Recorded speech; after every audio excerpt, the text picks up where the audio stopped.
Oke, baik, selamat malam.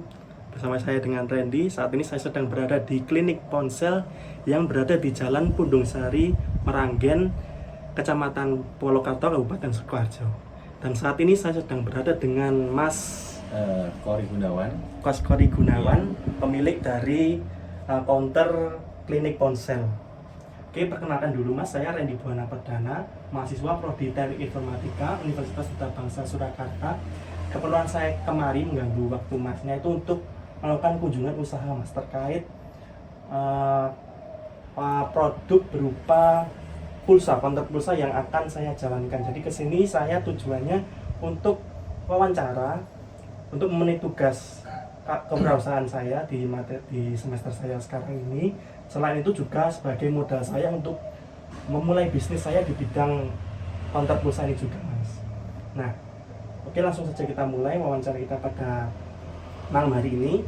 Dimulai dari nama usahanya dulu, Mas. Nah, saat ini kan nama usaha yang Mas jalankan yaitu klinik ponsel. Bisa dijelaskan bagaimana cerita di balik pembentukan nama ini, kok bisa kepikiran nama klinik ponsel itu? Ya, klinik ponsel ini kan awal mula saya usaha itu di bidang jasa sebenarnya, jasa servis handphone. Dimana kalau nama klinik itu pasti biasanya untuk tempat berobat ya. Nah, untuk klinik ponsel ini adalah tempat berobatnya handphone yang rusak gitu. Ya gitu Mas. Awal mulanya kenapa ya saya ambil nama klinik ponsel. Jadi latar belakang Masnya memulai usaha ini ceritanya bagaimana, Mas? Atau cuma mengisi waktu luang atau memang punya hobi atau kebiasaan untuk opera-opera HP ya mungkin? Ini sebenarnya nggak nyambung sama dunia pendidikan saya. Dulu saya itu kuliah di jurusan teknik mesin otomotif ya. Waktu itu di UNS, Universitas Semarang Surakarta. Karena zaman dulu kan handphone masih jarang, yang nggak begitu, tahun 2005 nanti nggak begitu banyak ya juga. Handphone nggak begitu kayak ramai sekarang gitu, masih jarang-jarang. Sehingga orang punya handphone itu suatu yang mewah menurut pada masa itu. Ya, waktu itu saya punya handphone, dan handphonenya itu saya otak-atik sendiri. Karena saya suka gitu aja. Tapi ada teman-teman yang melihat saya itu dikirain bisa, padahal saya nggak bisa tentang handphone. Cuman saya suka otak-atik karena punya saya sendiri. Pas saya ekspor punya sendiri gitu loh. Lama-lama teman-teman itu yang yang tahu itu minta tolong suruh benahi, padahal sebenarnya saya nggak bisa. Dari situ saya punya beban yang berat menurut saya. Aku rasa apa-apa sebenarnya, tapi kalau disuruh untuk benahi, nah akhirnya saya melanjutkan kursus di servis handphone di Surakarta juga. Kursus sebulan gitu, tapi dengan berbekal nekat juga sih ya. Saya ikut jadi karyawan dulu sama orang selama 8 bulan itu kayaknya. Karena 8 bulan itu bos saya yang dulu udah memutuskan untuk pindah usaha. Lah saya akhirnya buka sendiri. Dari sini itu saya mulai buka dengan nama klinik ponsel itu. Oke, berarti usaha ini sudah berjalan sejak 2005 nih? Bukan, kesukaannya 2005 ya. Mulainya 2010 itu saya orang, 2011 saya buka sendiri. Baru buka ya? Mulai dari servis kecil-kecil ya, dulu. Servis kecil itu pun ya dulu masih belum bisa, tahap belajar ya, seiring waktu itu lama-lama jadi bisa karena pengalaman. Iya, pengalaman. Selain itu setelah mulai usaha servis kecil itu, apakah Masnya memulai produk lain, misal kayak HP kan macamnya banyak, bisa kuota, pulsa, sebagainya, itu mulainya kapan nih? Ya, karena kalau kita sudah terjun di bidang seluler, mau tidak mau kita harus melengkapi apapun yang berkaitan dengan seluler, itu harus kita kuasai juga. Dari situ saya main di bisnis ordenen kuota ya apa server deposit pulsa ya itu malah saya deposit pulsa itu sejak 2007-an kalau nggak salah. Itu saya ngikut sebelum itu. Iya. Jadi sejak 2007 itu waktu kuliah saya sudah deposit ke tempat teman ya untuk dijual sendiri, untuk dipakai sendiri. Dari situ kan saya udah punya pengalaman, oh deposit pulsa seperti ini, sehingga ketika saya buka counter itu udah biasa, saya tinggal mengembangkan saja. Jadi terima deposit pulsa, kemudian terima servis, kemudian apa-apa dan sebagainya dikembangkan. Kita lengkapi dari sedikit-sedikit aksesoris handphone, terutama zaman dulu aksesoris handphone itu masih ramai sekali karena zaman dulu itu ada yang HP Nokia, Sony dan sebagainya, itu casing itu masih rame. Beda kalau sekarang kan mungkin soft case ya rame. Kalau dulu itu casing handphone itu rame, tapi sekarang udah nggak ada lagi kayaknya. Masnya mulai ini sendiri atau mulai ada karyawan itu mulai kapan, Mas? Ya saya sendiri itu mulai sejak berdiri nih. Ya sejak berdiri sendiri ya kurang lebih 2 tahun baru saya pakai karyawan yang menggunakan jasa karyawan. Ya itu proses juga sih dulu awalnya ya, soalnya saya buka usaha ini dengan modal yang sangat minim sekali, tidak ada barang yang saya jual kecuali jasa awal-awalnya. Ya tidak ada yang saya jual kecuali jasa, tetapi setelah lama-kelamaan ya kita sambil berjalan kita kasih aksesoris baterai, kemudian casing dan lain sebagainya, sehingga lama-kelamaan itu counter itu ada isi barangnya. Awalnya cuma jasa saja. So saat ini berarti karyawannya berapa? Macam-macam ya. Itu paling banyak itu 4. Tapi sekarang tinggal 2 karena memang saat ini baru nyari saya, cuma belum dapat karena memang nyari orang itu susah gampang untuk nyari yang cocok gitu. Nanti ada yang berminat bisa hubungi ke Masnya, daerah Undung Sari, Meranggen, Sukoharjo.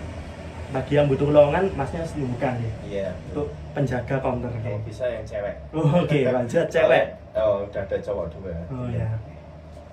Oke, untuk penjualan nih Mas, penjualan yang paling ramai itu mungkin produknya apa? Atau servis, atau pulsa, atau data, atau gimana? Ya, alhamdulillah untuk produk kami itu ya alhamdulillah rame di servis, kemudian di data dan aksesoris ya alhamdulillah rame. Tapi saat ini yang sedang rame, yang paling rame menurut saya itu di penjualan data sama di jasa transfer gitu. Oh, transfer. Ya, itu sekarang, ya itu jasa transfer itu banyak yang butuh karena memang semuanya saat ini pasti membutuhkan itu namanya M-banking atau jasa transfer. Kita mau beli sesuatu aja pasti harus transfer juga. Shopee gitu ya. Kita mau top up dan lain sebagainya itu pasti menggunakan jasa transfer itu. Itu ya lumayan ada sedikit-sedikit masukan selain di servisnya itu. Biasanya rame-rame sini pagi atau siang atau malam? Ya, karena saya bukanya itu sejak pagi jam 7 sampai jam 9 malam. Untuk pagi itu pun ramai juga karena apa? Di daerah sini itu yang buka pagi jarang. Jadi jam 7 itu counter itu masih rata-rata belum buka. Kalau tempat saya jam 7 sudah buka, tapi jam 9 malam kita sudah tutup. Mungkin yang teman-teman lain ada yang buka sampai malam jam 10 ke atas, itu ya masih banyak, tapi saya jam 9 saya haruskan untuk tutup, kecuali ada sesuatu yang perlu dilembur, dalam artian ada pelanggan yang kira-kira harus nunggu servisan darurat harus jadi, ya kita terpaksa ini kita panjangkan dulu dikit. Untuk kira-kira nih Mas, untuk sebulan atau mungkin seminggu atau sehari omsetnya itu untuk penjualan di sini berapa ya? Untuk itu relatif sih Mas, ya nggak bisa ditentukan berapanya, tapi ya karena kita itu jualannya jualan data ya, kalau data itu kan perputaran cepat, fast moving gitu ya istilahnya. Jadi untuk apa namanya 5 juta itu kecil di usaha pulsa itu. Karena apa? Karena kita jualnya itu sesuatu yang banyak dibutuhkan orang, kayak pulsa, kayak misalkan transfer dan lain sebagainya itu. Jadi di atas 5 mungkin Jadi minim sebulan tuh 5 nyampe nih. Itu 5 itu mungkin harian. Harian, ya, itu kan karena kita jualnya fast moving yang kayak iya. ada yang beli pulsa kan, pulsa ada yang 100.000, tapi berarti ini kan dikit ya. Iya, pulsa itu paling dikit. ya, tapi memang modalnya banyak tapi dikit mepet gitu. Iya. Beda kalau di servis mungkin servis agak beda gitu.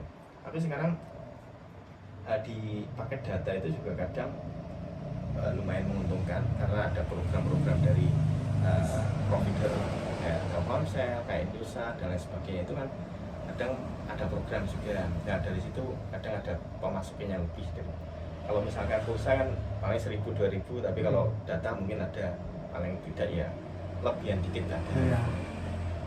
Biasanya kalau sini tuh promosinya apa? Pemasarannya itu biasanya gimana? Apakah punya IG yang live mungkin di TikTok mungkin, atau cuma bermodalkan mulut ke mulut mas maksudnya pemasarannya? Untuk tergantung apa namanya, kalau untuk servis saya biasanya nggak pernah memasarkan, tapi biasa dari orang mulut ke datang mulut ya, orang datang dari mulut ke mulut. Untuk aksesoris dan sebagainya itu dari mulut ke mulut, mungkin ada yang lewat kemudian tahu mampir. Tapi untuk handphone saya sendiri lebih memasarkannya lewat online marketplace itu. Shopee gitu, Tokopedia. Untuk Shopee handphone nggak gitu, seperti Facebook. Facebook Ya. second berarti? Iya, banyak di second. Karena untuk handphone itu lebih masuk di secondnya daripada barunya. Misalnya langsung official gitu. Iya, udah ada harga patokan aja. Iya. Tapi kalau second kan nggak ada harga patokan, tergantung kondisi barang itu. Oke. Berarti rata-rata konsumen yang datang ke sini itu daerah sini saja, atau mungkin sesekali ada yang dari jauh konsumen? Nggak cuma daerah sini, kadang ada juga konsumen dari jauh. Bahkan saya tuh punya langganan yang langganan dari Solo, yang dia itu apa-apa minta saya yang nyetingkan. Padahal di sana banyak counter, di sana banyak deket sama Matahari, tapi dia belinya ke sini, transfernya ke saya, suruh belikan handphone seri ini, ya minta tolong nyarikan yang bagus apa, pokoknya pasrah sama saya, kemudian saya kantorkan ke sana lagi.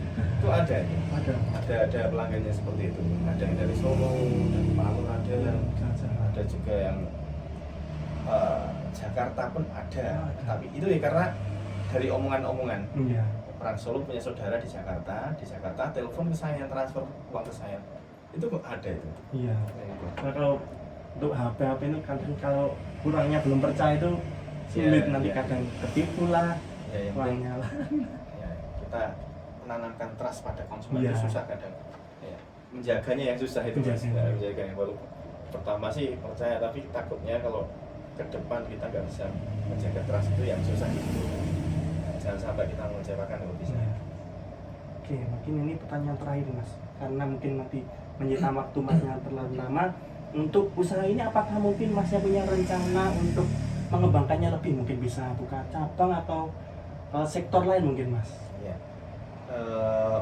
Untuk pengembangan usaha pasti ada, pasti semua orang menginginkan untuk mengembangkan usaha. Ya. Karena tiap orang pasti tidak akan puas dengan satu usaha itu. Iya. Ya. Sehingga saya memutuskan untuk menambah usaha, baik itu mau membuka cabang lain ataupun mengembangkan bisnis lain. Yang saat ini saya sedang geluti ini sebenarnya ini tentang kayak gini.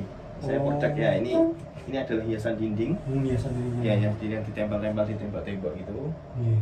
Nah, tapi saat ini saya baru mencoba untuk memasarkan dan mencari tim yang bisa untuk memasarkan. Saya produksi sendiri, saya punya usaha ini, tapi saya belum bisa memasarkan ke online ya. Itu sebenarnya bagus ini untuk Ya, online iya. gitu. Jasa dinding ya seperti ini ya. Bisa barangkali ada teman-teman yang ingin jadi Ya. reseller, nanti bisa hubungi saya. Nah, kita produksi, kita jual dengan harga yang bersaing dengan marketplace, dan jenengan tinggal memasarkan aja. Nah, untuk saran saja sih sebenarnya, kalau untuk mengembangkan usaha ya, saya saran aja biar tidak seperti saya dan teman-teman yang lain yang saat ini mungkin kalau mengembangkan usaha itu mungkin juga kadang ada pasang surutnya. Iya. Ya. Untuk permodalan kalau bisa sakmat dunia aja, dalam artian usaha tidak perlu muluk-muluk dalam gini. Muluk-muluk itu gini, aku nggak pengen cepet gede ya, jangan seperti itu, karena sesuatu yang instan pasti nanti akan jatuhnya juga instan, ukutnya juga instan. Tapi kalau usaha itu dimulai dengan pelan-pelan, dengan Konsisten. Kita mengembangkan itu pelan-pelan, itu insya Allah nanti akan lama juga usaha kita. Jadi kalau kita instan dalam artian pasti tahu kan, instan Ya. itu mengambil pinjem Mendempang utang, langsung. nah itu untuk usaha dan lain sebagainya. Saya pasti ya bukan pasti ini ya. Saya bisa memastikan itu tidak akan lama. Saya sendiri pernah ngalamin seperti itu, pasti ada pasang surutnya, dan teman-teman saya juga seperti itu. Pasti mau mati-mati jangan pernah menggunakan itu ya, jangan pernah mencari sesuatu yang instan itu aja, dan nanti akan instan juga jatuhnya. Cepet turunnya itu. Oke, baik Mas, mungkin cukup dulu saja ini untuk wawancaranya pada hari ini. Mohon maaf jika dalam wawancara ini saya mungkin ada pertanyaan yang menyinggung Masnya atau salah kata yang saya sampaikan, mohon maaf nih. Oke, untuk teman-teman semua, bagi yang mau resell produknya Masnya ini berupa hiasan dinding, wall decor, bisa nanti menghubungi Masnya atau datang langsung ke tokonya. Nanti link ada di video deskripsi. Dan mungkin ada yang mau cari lowongan juga nih, Masnya juga masih membuka lowongan khusus untuk penjaga toko cewek ya. Oke, baik, demikian video saya pada malam hari ini. Apabila ada kesalahannya saya mohon maaf. Sekian, terima kasih.